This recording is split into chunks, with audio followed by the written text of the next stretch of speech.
సమయంలో ఈ ఉదయకాల వేళ మీ అందరికీ కూడా శుభాలు తెలియజేస్తూ ఈ యొక్క ఛానల్కి మీ అందరికీ కూడా స్వాగతం పలుకుతాను.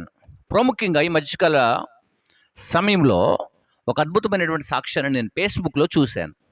ఏంటి ఆ సాక్ష్యం అంటే, ఒక బ్రాహ్మణ కుటుంబంలో నుండి ఒక వ్యక్తి రక్షణలోనికి రావటం.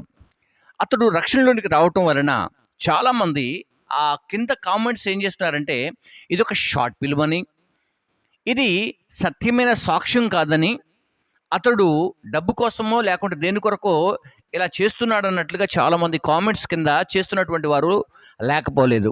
సో ఈ టైంలో నేనేమనుకున్నానంటే, అసలు ఆ వీడియోని కూడా చూపిస్తూ, మరి ఆ వీడియోని చూపిస్తూ అతడు చెప్పింది సత్యమా అసత్యమా, మరి ఈ వ్యక్తి ఎలాగా మారటానికి గల కారణం ఏంటి అంటూ నేను ఈ వీడియోని చేస్తున్నాను. కాబట్టి ఈ వీడియో చూసినటువంటి మీరు ఎవరైనా సరే కామెంట్ చేయాలనుకుంటే ముందుగా ఆలోచన చేయండి. కామెంట్ చేయాలనుకుంటే ముందుగా అతను చెబుతున్నటువంటి ప్రతి ఒక్క విషయాన్ని ఆలోచన చేయండి. అంతేకాకుండా తన జీవితాన్ని, తన బ్రతుకును, తన కుటుంబాన్ని, తన పిల్లలను, అలాగనే తన యొక్క వైఫ్ను, తన యొక్క సహోదరుని, తన యొక్క తల్లిగారిని కూడా మీరు విజిట్ చేయగలిగితే చాలా బాగుంటుంది. అర్థమవుతుందా?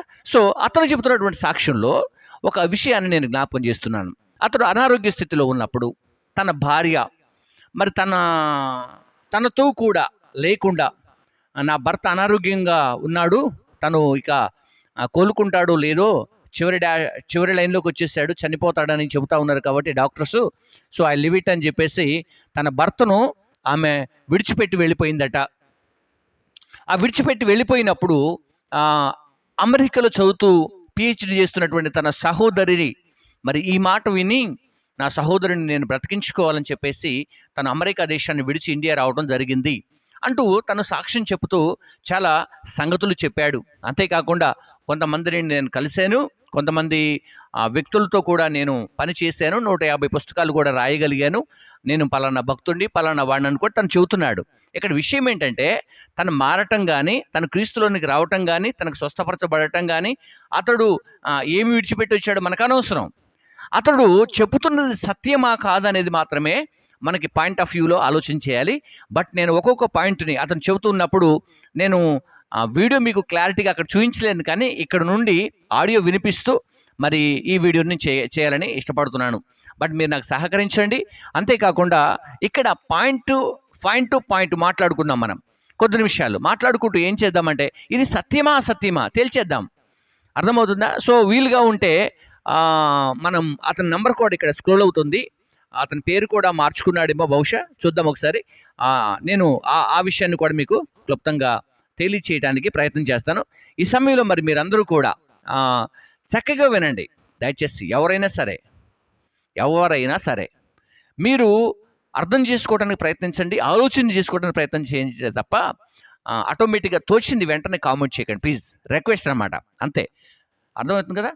సరే, ముందుగా చూద్దాం అసలు ఇతను ఎవరు ఏంటి అనేది కొన్ని విషయాలు నేను ఈ వీడియో ద్వారా మీకు నేర్పించాలని ఆశపడుతున్నాను.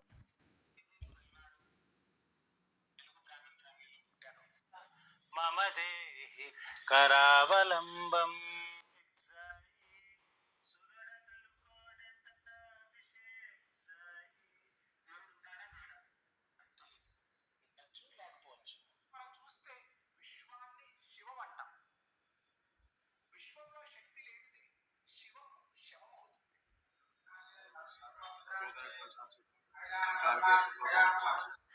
సిద్ధేశ్వరానంద భారతి, చిన్నజీయర్ స్వామి, చాగంటి కోటేశ్వరరావు గారిని కలిశాను, గరికపాటి గారు వారి అబ్బాయిని కలిశాను. మీరు కలవని వాళ్ళు ఎవరు లేరు. వత్తిపత్తి పద్మావతి గారిని కలిశాను. మీరు ఎవరెవరైతే ఆఖరికి రాధా మనోహర్ దాస్ గారిని కూడా కలిశాను.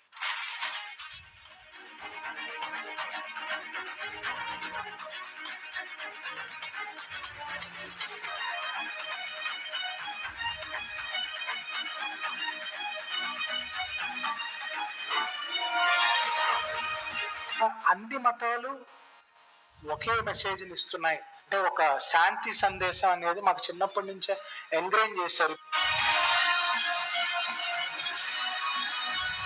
ప్రజలారా, మీకు తెలుసు రావణాసురుని వధించే. Praise the lord. నేను మీ తమ్ముడు జోషిని. ఎన్నికలేని వాడిని ఎన్నుకొని దేవుడు ఈ రీతిగా తన సేవలో వాడుకున్నందుకు దేవునికే వేలాది స్తుతి స్తోత్రములు. మరి యొక్క సాక్ష్యంతో మీ ముందుకు రావడానికి నాకు చాలా సంతోషంగా ఉంది.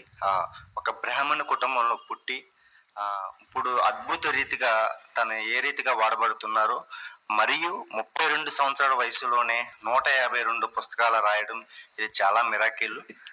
Praise Lord brother. Praise the Lord brother. మిమ్మల్ని కలవడం నాకు చాలా సంతోషంగా ఉంది. Pleasure is all mine. Thank you brother. Thank you. ఈ రోజుల్లో యవనస్తులు తన సమయాన్ని బెట్టింగ్స్ కానీ అనేకమైన ఆటలకి వ్యసనాలకి బానిసై ఉన్న లోకంలో 32 సంవత్సరాల వయసులోనే మీరు 152 పుస్తకాలు రాశారు.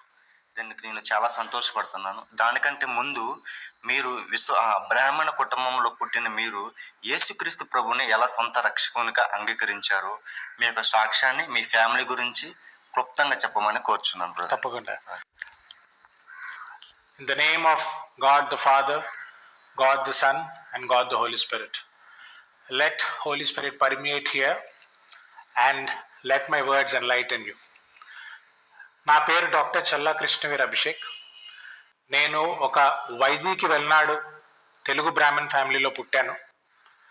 మా ఫ్యామిలీ ఏంటంటే చాలా ఓపెన్ మైండెడ్, ఫ్రీ థింకర్స్ అండి మేమందరం. మా తాతగారు ఏంటంటే ఆయన విజయవాడలో ఉద్యోగం చేసేవారు. తర్వాత 1960s ఆయనకి కాఫీ ఎస్టేట్ మేనేజర్గా లంబసింగి దగ్గర ఒక ఊరు రాజుపాకులు అనే ఒక ఊరిలో ఆయన కాఫీ ఎస్టేట్ మేనేజర్గా ట్రాన్స్ఫర్ అయింది. ఆయన అక్కడ ఏంటంటే ట్రైబల్స్ రైట్స్ కోసం ఫైట్ చేశారు. ఆయన కమ్యూనిస్ట్గా ఉంటూ అలాగే అన్ని మతాలని ఆయన ప్రమోట్ చేస్తూ, మా నాన్నమ్మ గారు అయితే యేసు పాటలు పాడేవారు, అందరి దేవుడి పాటలు పాడేవారు అనమాట. ఎప్పుడు మత సామరస్యం అనేది మా ఇంట్లో ఉండేది.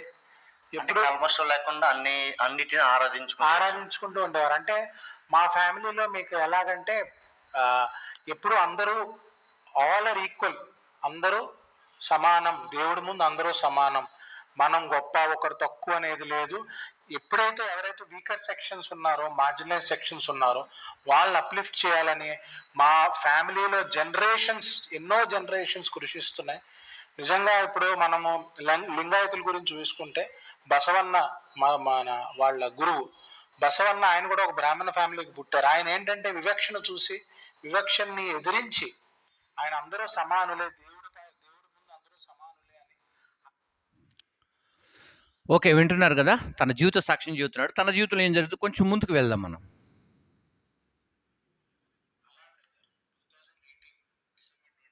స్టార్ట్ అయిన నేను మింగలేకపోవడం అనే సమస్య అది 2022 ఏప్రిల్ వరకు నడిచింది. అప్పటి వరకు కూడా నేను సాలిడ్ ఫుడ్ తీసుకోలేదు. ఏదైనా అన్నం పప్పు లేకపోతే అన్నం కూర గ్రైండ్ చేసుకుని, ఫ్రూట్స్ కూడా గ్రైండ్ చేసుకుని తినిపించిన అలా చిన్నపిల్లలు ఎలా తీసుకుంటారో నిజంగా చెప్పాలంటే వాళ్ళు తినే ఫుడ్ కూడా అది తెప్పించుకుని తినేవాడిని. ఎందుకంటే మనకి ఇంకో ఆప్షన్ లేదు నాకు. అలా 3 సంవత్సరాలు బ్రదర్. 3 సంవత్సరాల్లో 84 kgs ఉండే నేను 50 kgs పడిపోయాను. సన్నగా అయిపోయాను. అసలు స్కెలిటనే, అస్థిపంజరం అంటారు కదా, స్కెలిటన్ అయిపోయాను. మొత్తం వీక్నెస్ వచ్చింది. ఇంకోటి ఏంటంటే మన బాడీలో యాసిడ్స్ ఉంటాయి, అది సాలిడ్ ఫుడ్ని డైజెస్ట్ చేయడానికి ఉన్న యాసిడ్స్.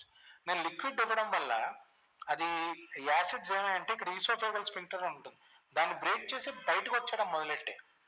సో దానివల్ల ఏమవుతుందంటే యాసిడ్స్ గొంతు వరకు వచ్చి మజిల్ స్పాజమ్స్ చేసేవి. సడన్గా మజిల్ స్పాజం అయిపోవడం వల్ల ఊపిరి అందేది కాదు నాకు. విపరీతంగా గ్యాస్ట్రిక్ అటాక్స్ వచ్చేవి.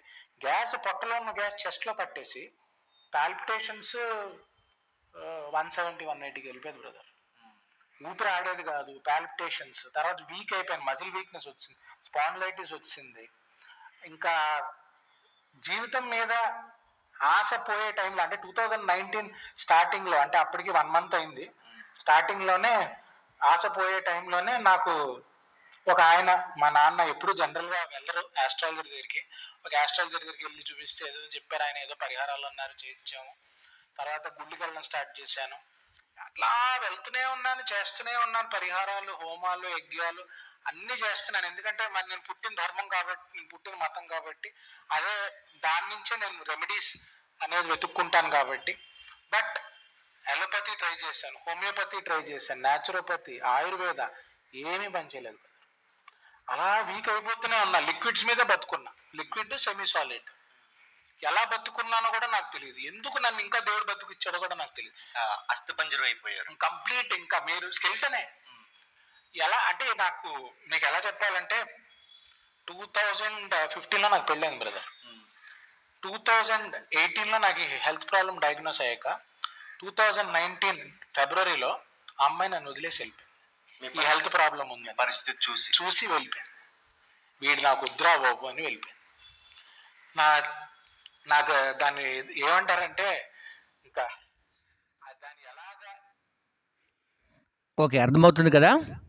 తను సరిగ్గా ఫుడ్ కూడా తీసుకోవట్లేదని చెప్పేసి తన హెల్త్ ఇష్యూస్ వల్ల, ఈ డయాగ్నోస్టిక్ ప్రాబ్లం వల్ల తన సొంత భార్య కూడా తను విడిచిపెట్టి వెళ్ళిపోయిందని తను చెబుతున్నాడు.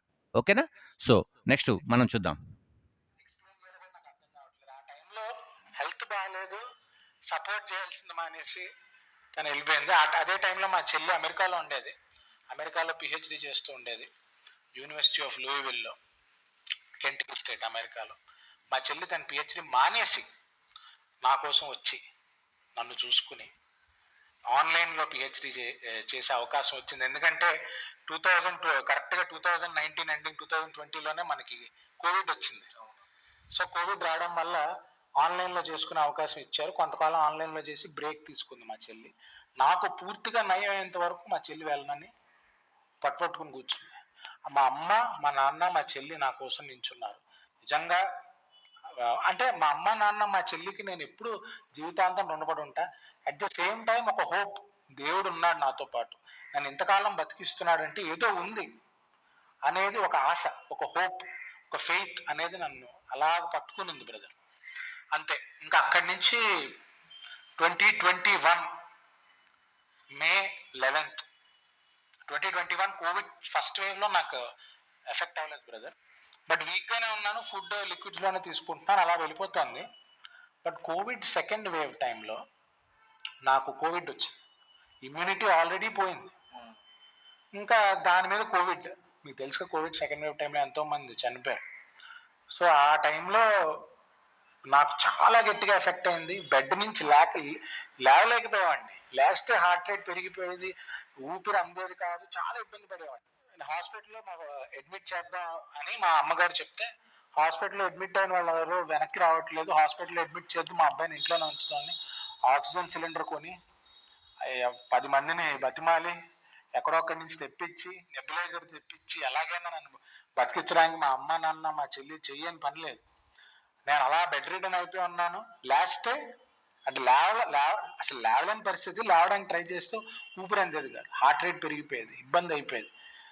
ఒక రోజు ఏమైందంటే, మీకు కరెక్ట్గా మే 11th నాకు డేట్స్ గుర్తున్నాయి. ఆ రోజు నాకు తెలిసిపోతాను చచ్చిపోతున్నాను నేనని. ఇంకా అయిపోయింది. మా అమ్మ, నాన్న, మా చెల్లికి కూడా నేను చెప్పేశాను, నాకు ఇవాళ ఏదో తేడాగా ఉంది, తెలిసిపోతుంది నాకు.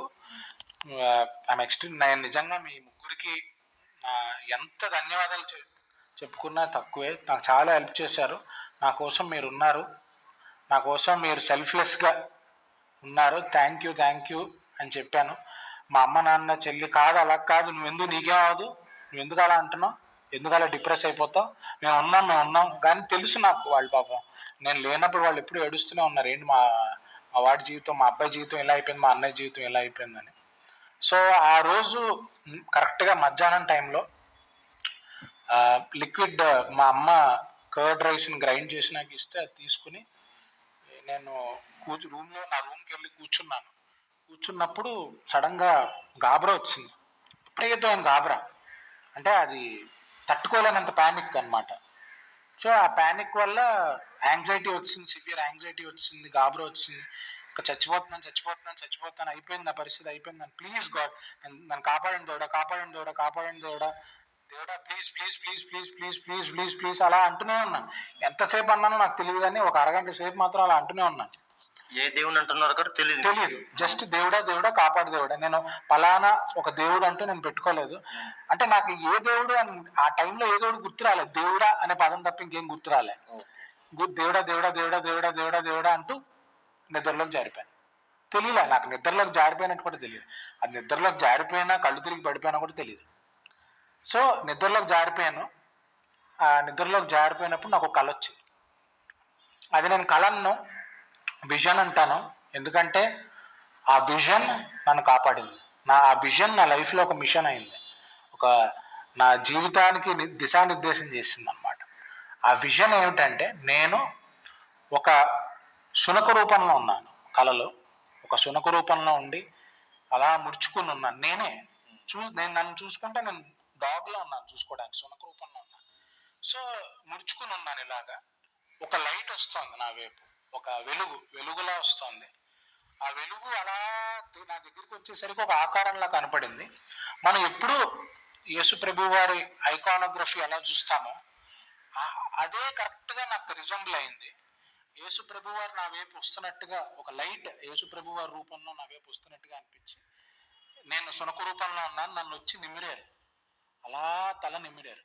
అలా తల నిమిరి నన్ను హత్తుకున్నారు, దగ్గరికి తీసుకున్నా టక్కన లేచాను. నేను లేచిన వెంటనే చూసుకున్నాను, 4 అయింది, సాయంత్రం 4 అయింది. లేచిన వెంటనే నించుంటే నాకేం ప్యానిక్ రావట్లేదు, గాబరా లేదు. జనరల్గా నేను ఎక్కువసేపు నించుంటే నాకు హార్ట్ రేట్ పెరిగిపోయి బ్రెత్లెస్నెస్ వచ్చేస్తుంది, ఆ టైంలో వచ్చేసేది. లేదు, నార్మల్గానే ఉన్నాను.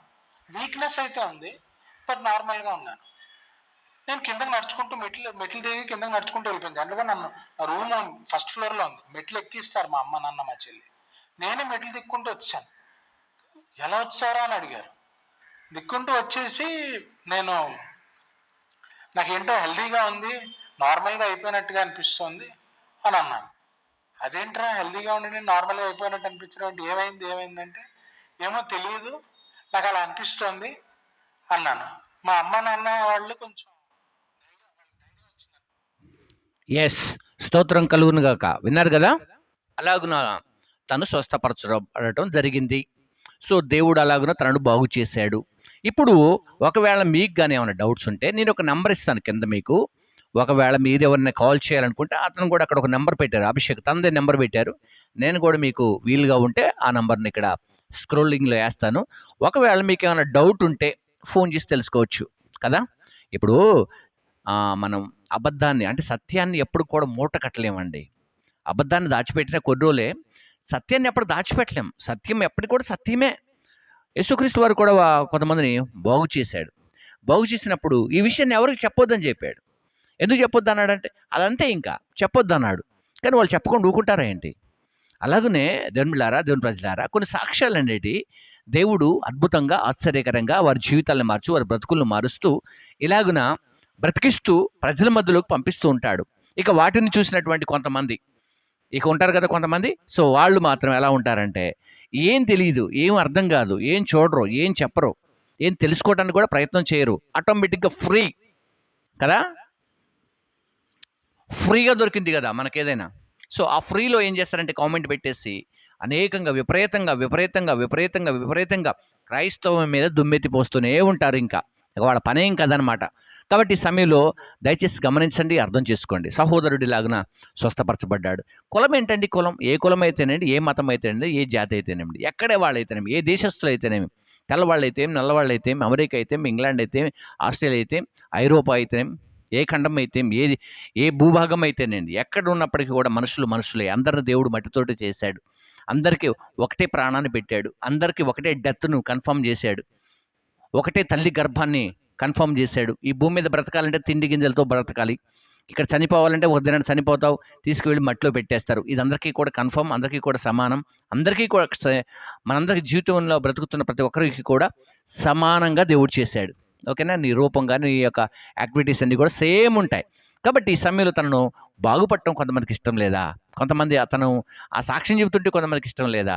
ఎందుకండి ఎంత వర్షం చేస్తున్నారు? కాబట్టి తను బాగుపడ్డాడు, బ్రతికాడు. ఇప్పటికీ కూడా ఆయా ప్రాంతాల్లో వాడబడుతున్నారు. దేవునికి మహిమ, ఘనత, ప్రభావం చెల్లిస్తూ ఈ సమయంలో ఈ మాటలు విన్న మీ అందరికీ కూడా శుభాలు తెలియజేసుకుంటూ మీరు ఎంకరేజ్ చేయండి, ప్రోత్సహించండి. ప్రభు ఆ కుమారుని, ఆ సహోదరుని వాడుకొని తన రాజ్యంలో కట్టబడను గాక.